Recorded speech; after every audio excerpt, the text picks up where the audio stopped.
Hola, mi nombre es Flavio de Jesús Castillo Silva. Te estoy hablando desde la ciudad de Oaxaca, México. Me toca compartir contigo hoy mi webinar. Te estaré hablando acerca del facilitador del siglo XXI. Un poco mis ideas de lo que podría ser en su momento algunas aplicaciones en la formación del facilitador para los estudiantes del siglo XXI.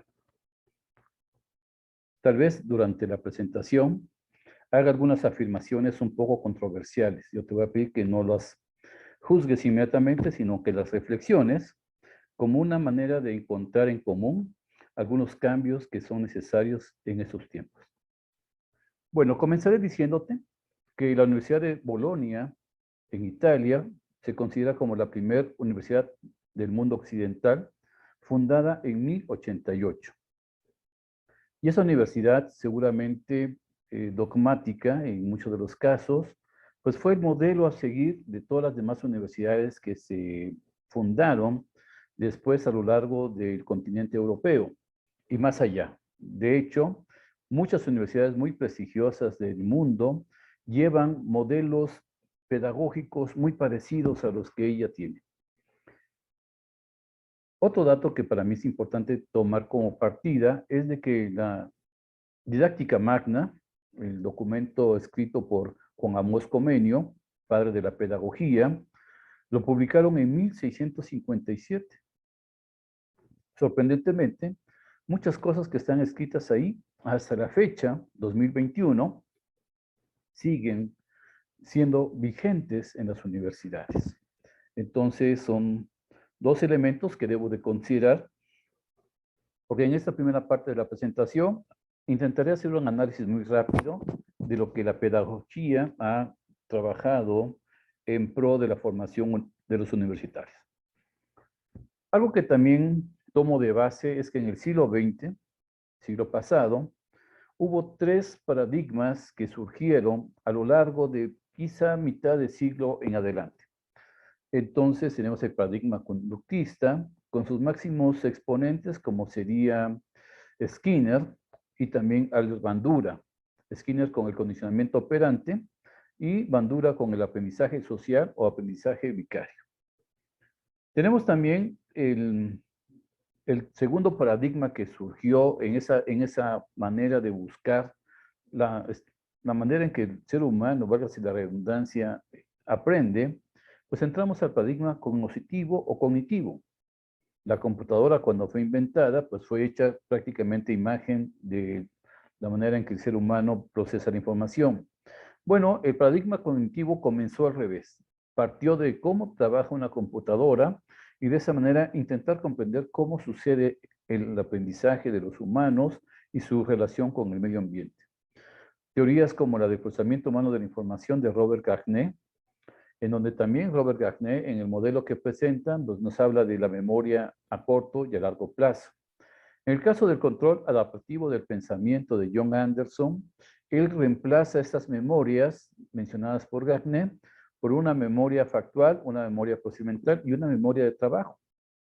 La memoria de trabajo, para aquellos que les gusta hacer comparaciones, podría ser más o menos como la memoria que Gagné nos presentó en algún momento. También otra teoría que surge, y algunos autores la posicionan en el paradigma constructivista, que es el siguiente paradigma, está la teoría del aprendizaje significativo de David Ausubel, aparecido más o menos en los años 70 por ahí. Posteriormente, tenemos la teoría del aprendizaje por descubrimiento de Jerome Bruner. Ambos han sido mencionados en el constructivismo también. Brunner con sus aportaciones, que fueron tomadas algunas ideas por Vygotsky, que vamos a ver más adelante. Entonces, la teoría de aprendizaje dentro del paradigma cognoscitivo, pues está la teoría de las inteligencias múltiples de Howard Gardner.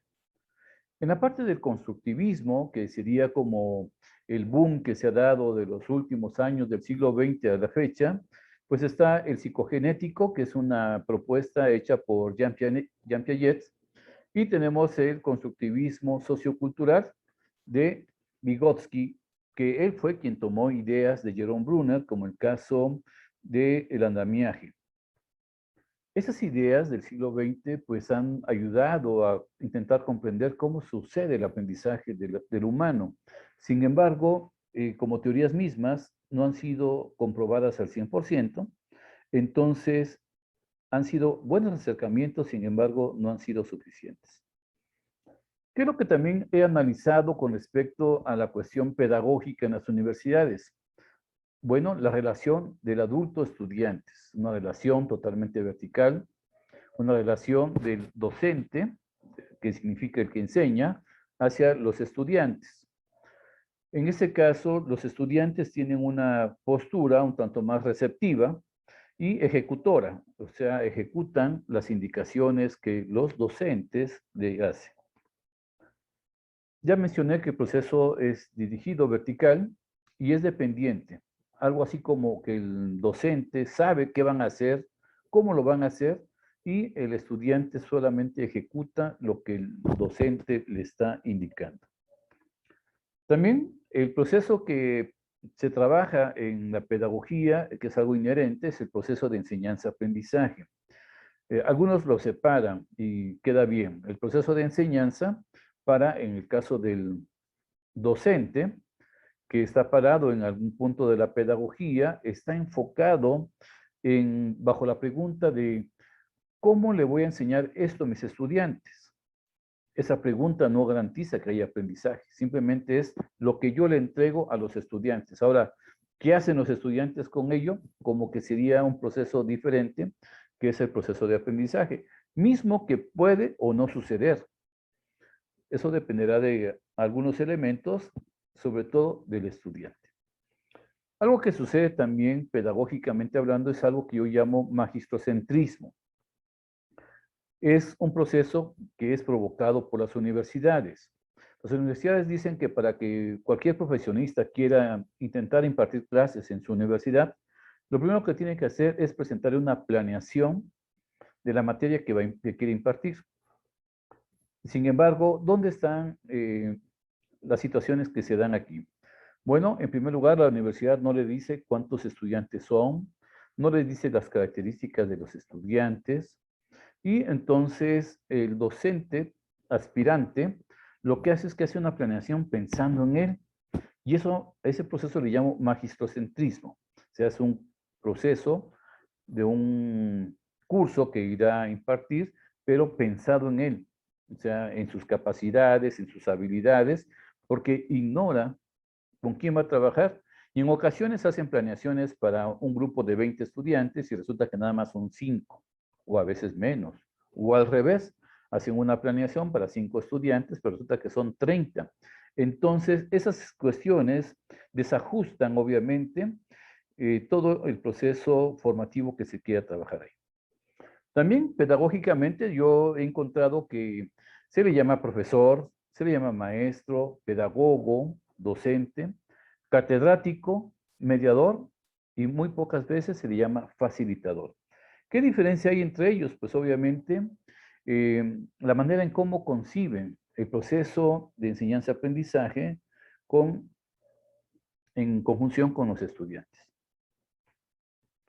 Yo por eso he dicho, y aquí es una afirmación controversial, que la pedagogía es como la rueda para la humanidad. La rueda nos ha ayudado muchísimo. Hay muchos inventos alrededor de la rueda. El concepto de rueda nos ha ayudado bastante. Sin embargo, hasta 1903 de esta nueva era, calculen ustedes, agreguen los años que quieran de atrás, del surgimiento de la humanidad que ustedes tengan como idea, más 1903 años, se llevó el ser humano, en la historia que conocemos, a volar. Hasta 1903 es que el ser humano empezó a conquistar los aires. Eso significa que la rueda sí fue un beneficio, pero también frenó en muchas ocasiones el desarrollo tecnológico del ser humano, porque todo fue concebido a través de la rueda. Igual sucede con la educación desde mi perspectiva. Todas las ideas educativas que se han dado, sobre todo en los últimos casi 400 años, han sido desde la concepción pedagógica. Y la concepción pedagógica tal vez funcionó en algún momento de la historia, pero en estos momentos podríamos decir que es un freno bastante fuerte para el desarrollo educativo. Y por eso algunos autores mencionan que la educación no ha cambiado. No ha cambiado, ¿por qué? Porque siguen parados en un modelo educativo pedagógico. Algunos incluso utilizan como si fuera sinónimo pedagogía y educación, cuando realmente no lo son. Bueno, la pedagogía tiene algo que en lo particular para el caso de nivel universitario no me agrada, que es, porque lo considero como una limitante, es el proceso de enseñanza-aprendizaje. Este proceso implica un sometimiento inherente, sutil, dentro de las clases de lo que el profesor enseña como si fuera la fuente de información más importante para que los estudiantes logren aprender. O sea, se concibe inherentemente que el estudiante únicamente va a aprender lo que el profesor le enseña, cuando en la realidad nos queda muy claro que, y lo dijo algún amigo de la Asociación de Scouts de México, que los estudiantes aprenden con nosotros, sin nosotros y a pesar de nosotros. Entonces, nosotros estamos intentando que cada uno de los estudiantes logren ser críticos, reflexivos, que logren ser líderes en el área de conocimiento que estén desarrollándose. Cuando nosotros durante los primeros años de su formación e incluso hasta el doctorado, lo someten a que tú vas a aprender lo que el profesor te enseña, porque hay un introyecto, que yo le llamo un status quo, de que el profesor es el que sabe y el estudiante va a que le enseñe. Entonces, como que únicamente lo que el profesor se le antoje compartir con los estudiantes es como si fuera el único conocimiento que puede generar los estudiantes. Entonces, otra afirmación que para mí podría ser interesante y quizá para ti sea controversial, es que no podrá existir la universidad del siglo XXI si se continúa hablando en términos pedagógicos, por esta situación que he estado argumentando. Entonces, en el año de 1977, el doctor Félix Adam, un andragogo de Venezuela, que en paz descanse, dijo que debía existir alguna ciencia que integrara la formación del ser humano desde que nace hasta que muere. Y esa ciencia le llamó antropología.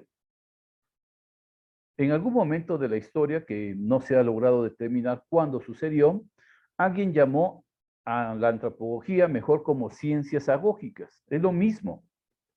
Y en ellas establece que la pedagogía sea para los niños, que la ebegogía sea para los adolescentes, que la andragogía sea para los adultos y la gerontagogía sea para los adultos mayores o ancianos.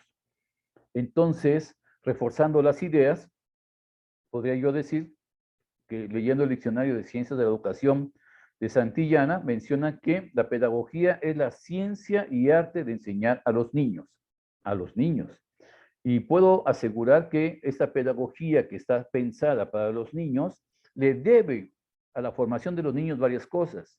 O sea, ni siquiera ha satisfecho las necesidades educativas de formación de estos niños. Por eso tenemos problemas de ortografía, por eso tenemos problemas de comprensión lectora, de lectura, incluso tenemos problemas de escritura, tenemos un conjunto de cosas, de problemas de matemáticas que los niños no han logrado superar porque la pedagogía, a pesar de sus casi 400 años de existencia, no logra satisfacer ese punto. Entonces, si la pedagogía ha sido creada para formar a los niños y no logra satisfacer sus necesidades de formación, ¿qué tiene que hacer con adolescentes y con adultos? Entonces, la pedagogía que fue propuesta por el profesor Faustino Rodríguez Bauza y que su servidor la ha definido como la ciencia que estudia la educación del adolescente en su etapa de educación media.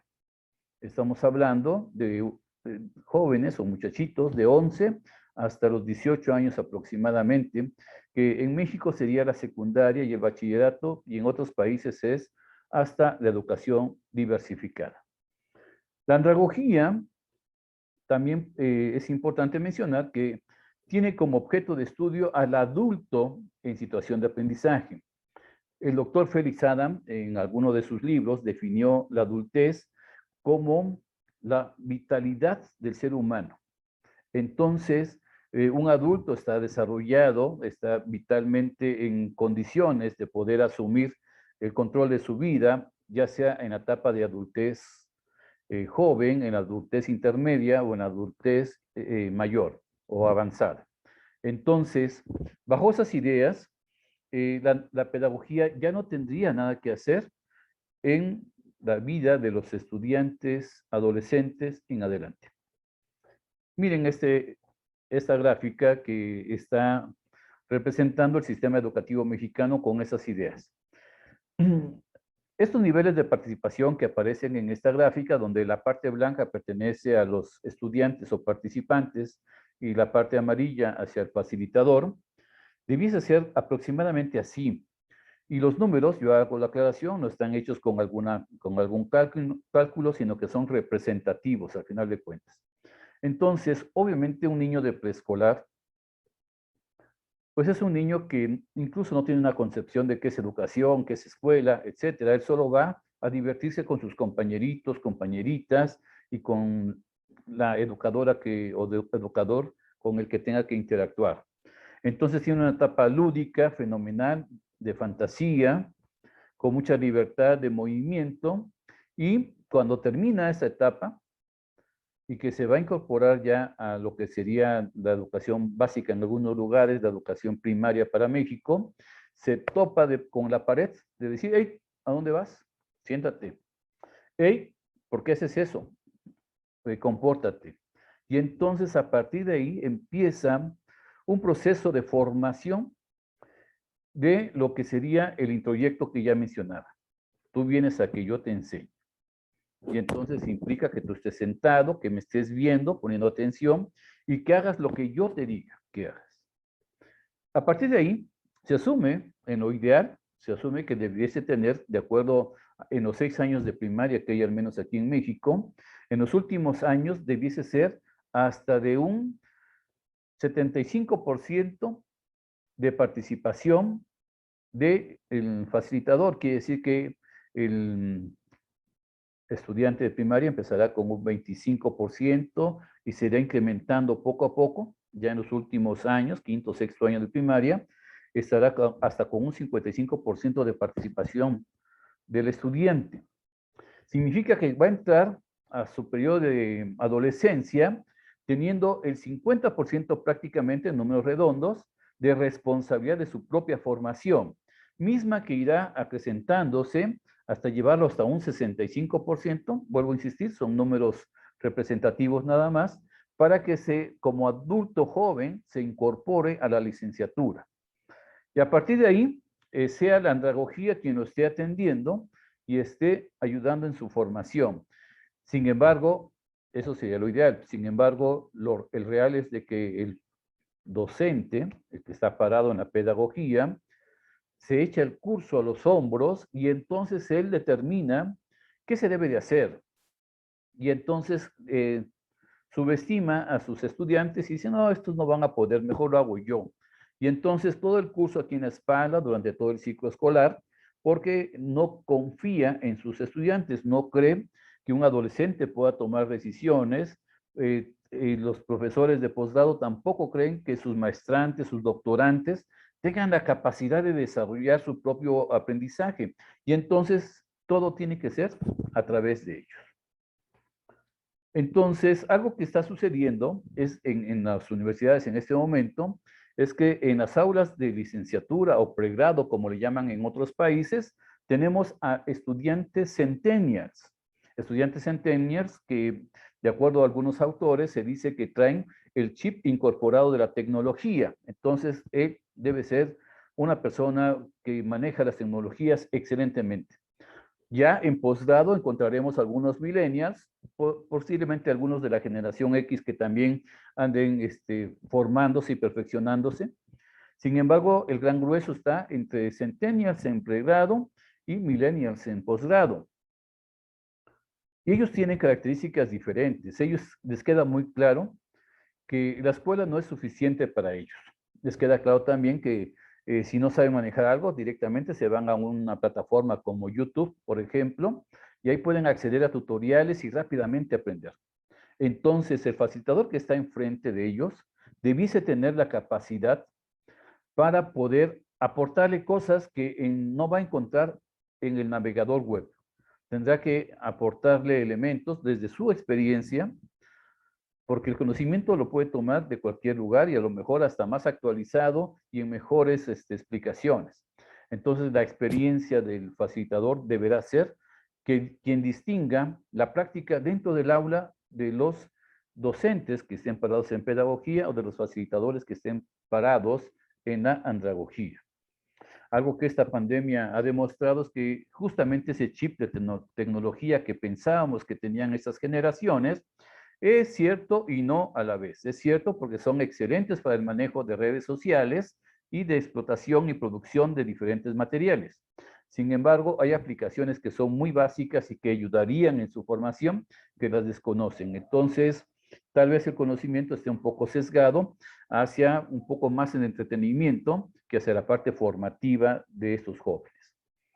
Entonces, para el siglo XXI no necesitamos ya ni el conductismo, ni el cognitivo, ni el constructivismo. Necesitamos un paradigma que yo he llamado emergente. Un paradigma emergente donde hay una teoría de aprendizaje del siglo XXI que se llama conectivismo.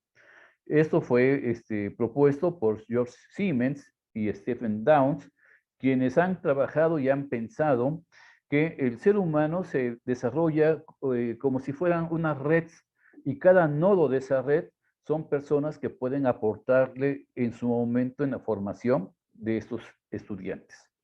Otra teoría que podríamos estar tomando muchísima fuerza es el disruptismo, propuesto sobre todo en español por Juan Domingo Farnós Miró y también por colegas como Antonio Delgado. Entonces, esas teorías están buscando que sucedan cambios significativos de la universidad. Ya no quieren, yo me uno a ellos, ya no queremos que la universidad sea la misma. Todos queremos que cambie esta universidad, que se actualice, que aprovechando esta pandemia y empezando el camino hacia la pospandemia, nos vayamos como universidad quitándole cosas y cosas, costras enteras de malos hábitos, de vicios que han sucedido desde los modelos educativos pedagógicos que se han establecido por casi 400 años y que cada vez van quedando más cortos para las expectativas de los estudiantes del siglo XXI.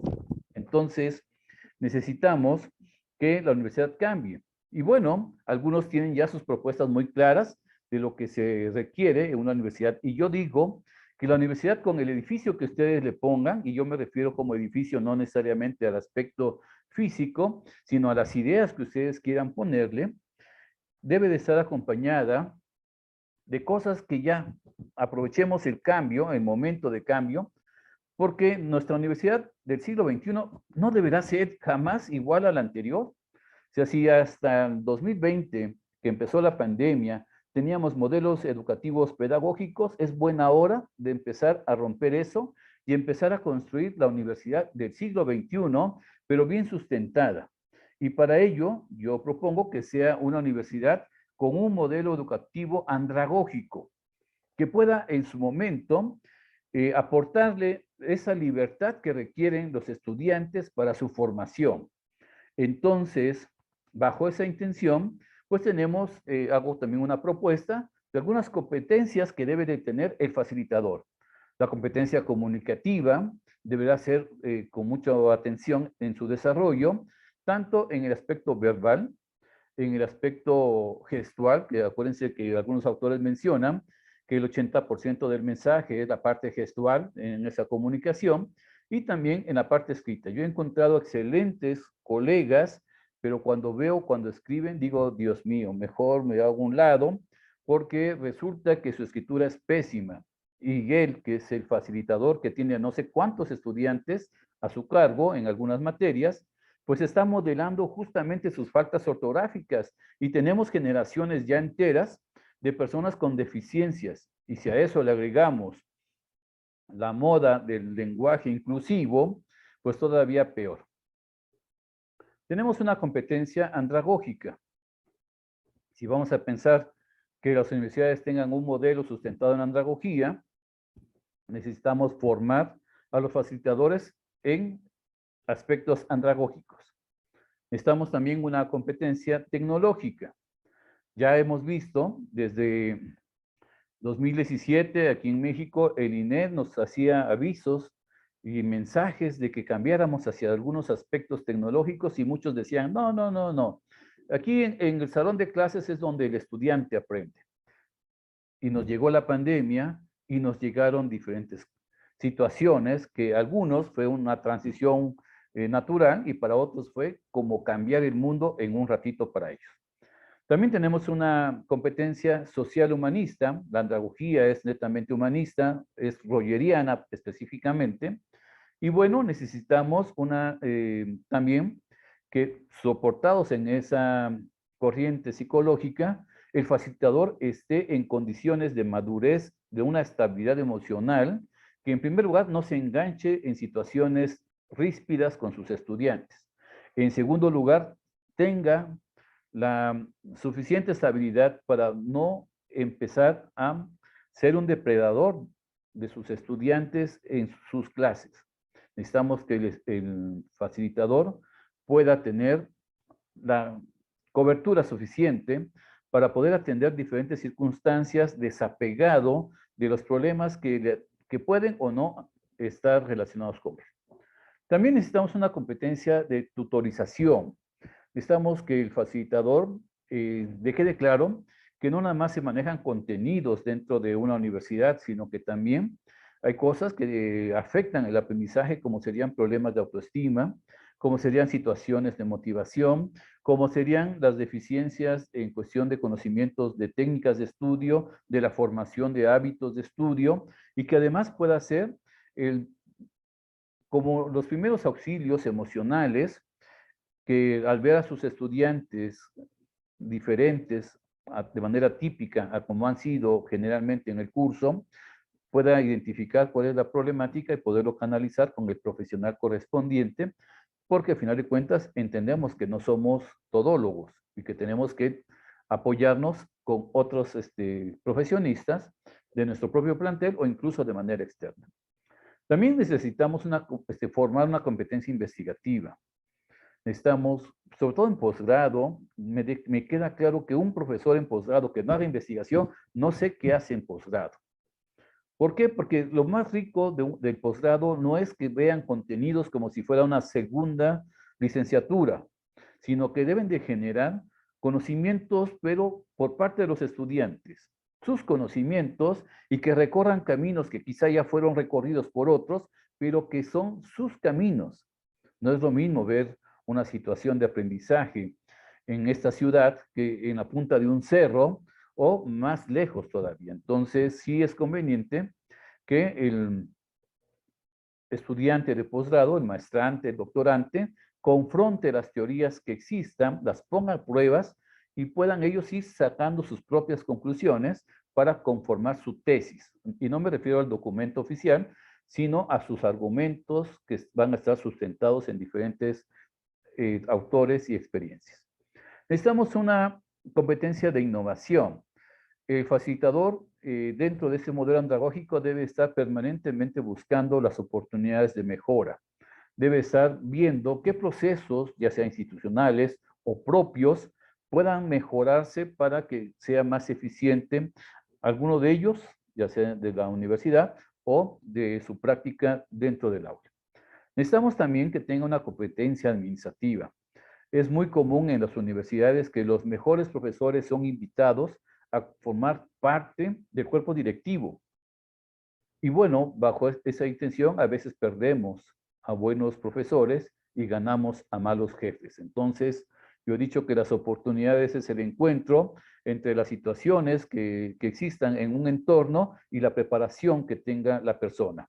Si yo estoy preparado, podré optar por diferentes cosas. Si veo que hay una vacante en un cuerpo directivo, pero yo no me he formado, me he quedado nada más con mis estudios de pregrado o de licenciatura y no tengo ningún curso de posgrado, pues obviamente yo mismo estaré poniéndome el pie en esas situaciones que se van presentando. Entonces, por una parte, el facilitador vamos a formarlo de esa manera integral. Sin embargo, necesitamos también que los estudiantes, bajo un modelo andragógico, se den cuenta que tiene que haber una corresponsabilidad del aprendizaje de ellos. Especialmente tiene que entender que es un proceso autodirigido en su aprendizaje. De esa manera, no va a ser ya el clásico estudiante que llega, se sienta, se frota con las manos los muslos y está ansioso de saber qué es lo que le van a enseñar en ese día, ¿no? Va a ser un protagonista ya de su formación porque el facilitador estará ahí acompañándolo, pero no estará incidiendo como sucede bajo modelos pedagógicos. Entonces, en ese sentido, debe de tener claro el participante, ahorita voy a explicar por qué le decimos participante, cómo aprenden los adultos. Si él es de las personas que aprenden solo, tal vez la pedagogía pudo haber sido un buen camino. Si son personas que aprenden con otros, o sea, entre pares, pues la pedagogía podría ser el camino más idóneo para ellos. O si les gusta aprender usando la tecnología, investigando aquí, investigando allá, en diferentes sitios confiables, pues la cibergogía podría ser. Todo esto sustentado en los conocimientos y experiencias que pueda tener, porque a lo mejor en pregrado no, pero en posgrado estamos hablando de profesionistas y muchos de ellos en ocasiones tienen mayor experiencia que incluso el propio facilitador de esa materia en ese posgrado. Entonces, específicamente, el andragogo o facilitador, como también se le llama, pues debe de tener muy claro los principios que existen. Hay principios de aprendizaje del doctor Knowles, están los principios democratizadores del proceso dentro del aula, que serían la horizontalidad y la participación. De ahí participantes, viene de este principio de participación. Y también están los principios de evaluación. Todo eso debe de tenerlo en su bagaje el facilitador, porque además debe de entender cómo es que los adultos, sabiendo que no son una perita en dulce, en los procesos formativos, cómo deberán de interactuar entre ellos y entre nosotros. Algo que también debe de suceder es de que este facilitador debe quedar claro que el proceso que funciona en la andragogía es un proceso de orientación-aprendizaje. Aquí no hay enseñanza, es orientación. Yo, facilitador, estoy preparado para poder en algún momento estar orientándote, dando seguimiento, y esta orientación significa que si se ve que los estudiantes o un sector de ellos está saliéndose del tema, con a través de preguntas poderlo ayudar a que regresen a la parte de su tema. También esta praxis le debe de quedar claro al facilitador, facilitadora, de que hay una fase de preplaneación, hay una fase de coplaneación que ambos hacen que se rompa el magistrocentrismo y realmente se retome el paidocentrismo, si es que quisiéramos manejarlo en ese término, o que realmente los procesos formativos estén centrados en el participante. Entonces, el facilitador también debe de conocer de técnicas didácticas, algunas de uso andragógico, quiere decir que ya existían antes de la andragogía, y de técnicas netamente andragógicas. También de algunas metodologías, como las que ya mencioné, eutagogía, paragogía, que la eutagogía es de andragógica, y la paragogía y la cibergogía son de uso andragógico, significa que también en la pedagogía se puede utilizar. Tenemos también que tener muy claros esos procesos de evaluación, entendiendo que el participante es el principal experto de su propio aprendizaje. Entonces, no es lo que el profesor entiende, como sucede en la pedagogía, de, tú 8, 9, de acuerdo a sus ideas. No, aquí el participante es el principal evaluador de su aprendizaje y hay muchos adultos que dicen, ¿sabes qué? No aprendí, no hice todo lo que tenía yo que hacer, pues no acredito la materia. Y se respeta esa parte. Y hay otros que dirán, mira, sí, hice esto, hice el otro y logré esto otro. Entonces, la evaluación deberá ser en ese sentido. Hay porcentajes y el porcentaje mayor debiese ser de la autoevaluación. Un porcentaje digno y además un tanto equitativo sería que la autoevaluación fuera entre un 50 y un 60%. El restante se divide entre la coevaluación y la evaluación unidireccional o evaluación del facilitador. Entonces, si nos fuéramos por la eutagogía, que para algunos es la nueva andragogía, que ya mencioné, es una metodología de la andragogía, pues tenemos que pensar en primer lugar en un pensum o plan y programas de estudios, como decimos en México, no lineal, tiene que ser como una malla, de tal manera que el participante o el estudiante, como quieran ustedes llamarlo, podrá optar por tomar contenidos de diferentes partes para ir avanzando en su aprendizaje. Tiene que haber también un acompañamiento por parte del eutagogo. Eso significa que no puede haber ni dirección, ni puede haber intervención que intente redirigir lo que el estudiante quiere hacer. Entonces, esta actividad tiene que ser no interferente. Además, el propio estudiante o participante identifica sus necesidades de formación y ahí es donde empieza a tomar contenidos de diferentes materias o de diferentes disponibilidades que pueda haber. También elaborará un contrato de aprendizaje, se sugiere, para que determine qué va a hacer, cómo le va a hacer, cuánto vale, cuándo tiene que entregarlo. Eso lo va a determinar el propio participante. Aquellos que conozcan de andragogía, sobre todo la praxis andragógica, desde la perspectiva del doctor Félix Adam y sus discípulos, entenderían que eso también sucede netamente en la andragogía como tal. También, bajo esa intención, el participante o el estudiante determinará cuáles son las evidencias más convenientes para denotar el aprendizaje que va teniendo. Y ahí el eutagogo dará seguimiento y fe de esto. Y quizá la eutagogía suena en ese sentido, como yo decía, como la gran panacea. Sin embargo, la eutagogía necesita de eutagogos. Y para que sea uno un eutagogo, pues debe ser un aprendiz autodeterminado. Significa que es una persona que permanentemente está formándose. Tiene una personalidad autónoma, no está en una situación de dependencia, codependencia. Y además, pues debe de también tener el ego muy tranquilo para poder permitir que sus estudiantes puedan aprender por ellos mismos. Necesitamos también una didáctica, pero no una didáctica pedagógica. Bajo los casi 400 años que he mencionado que existe la pedagogía, la didáctica parecía que servía únicamente a la pedagogía.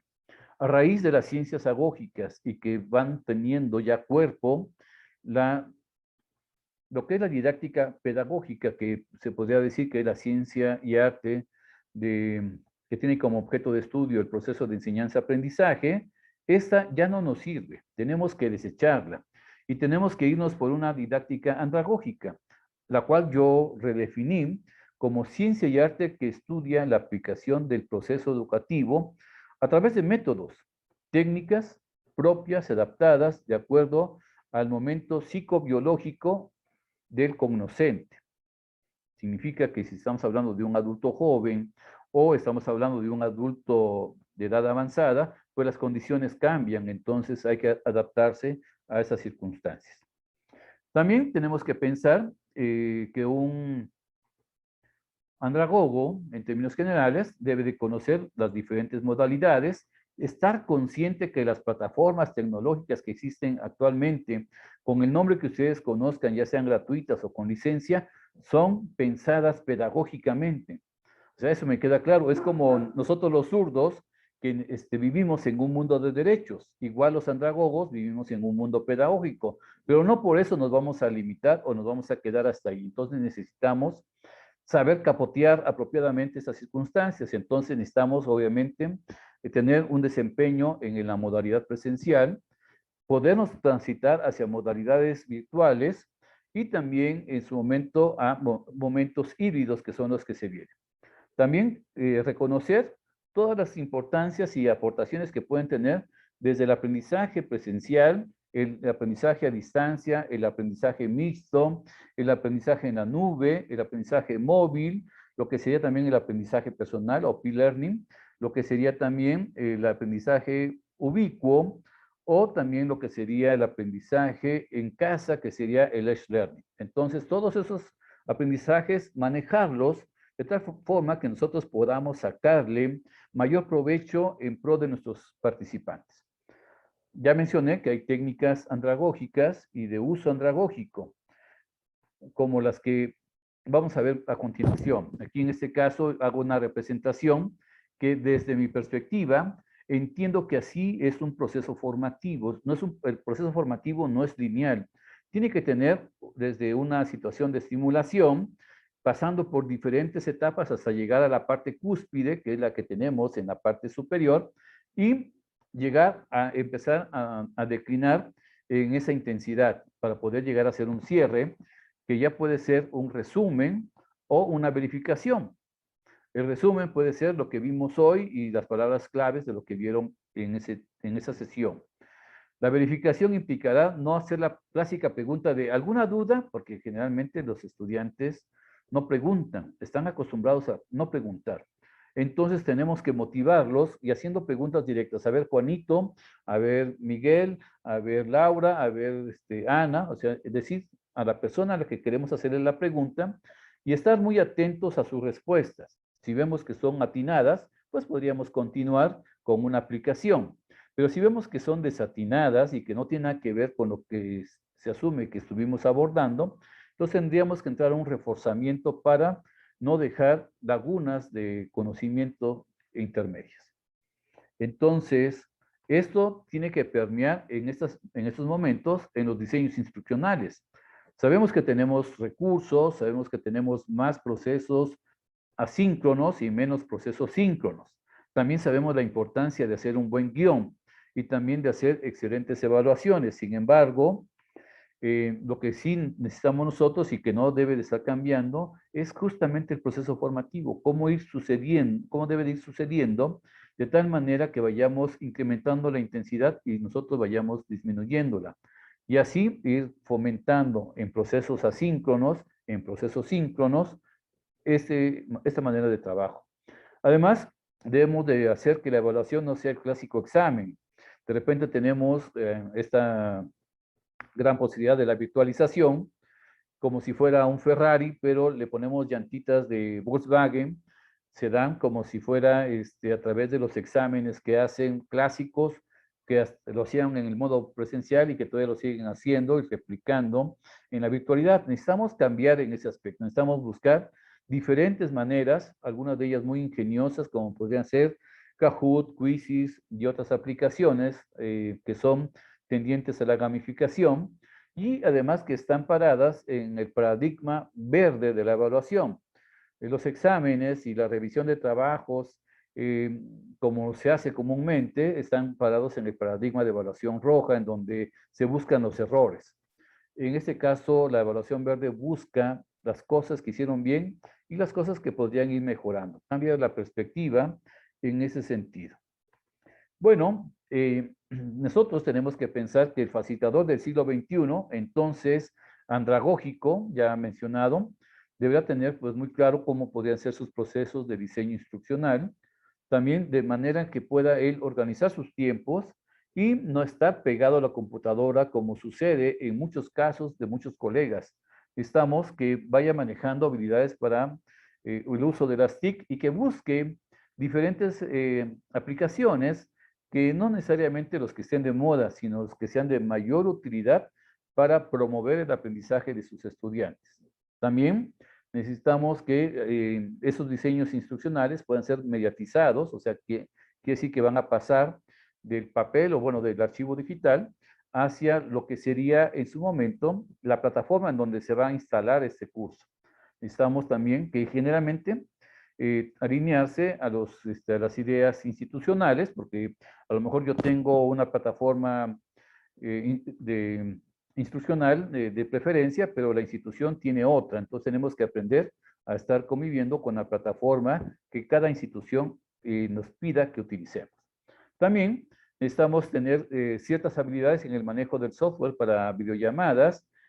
Pueden ser de paga, pueden ser gratuitas, y estar entendiendo que el trabajo colaborativo en esos procesos sinérgicos ayuda mucho más que estar haciéndolos de manera individual. Eso significa que si yo doy, por ejemplo, Matemáticas 1 y conozco a 2, 3 colegas del mismo plantel que están dando Matemáticas 1, podemos analizar y hacer un codiseño instruccional que nos pueda favorecer a todos, porque estamos uniendo conocimientos y experiencias de todos.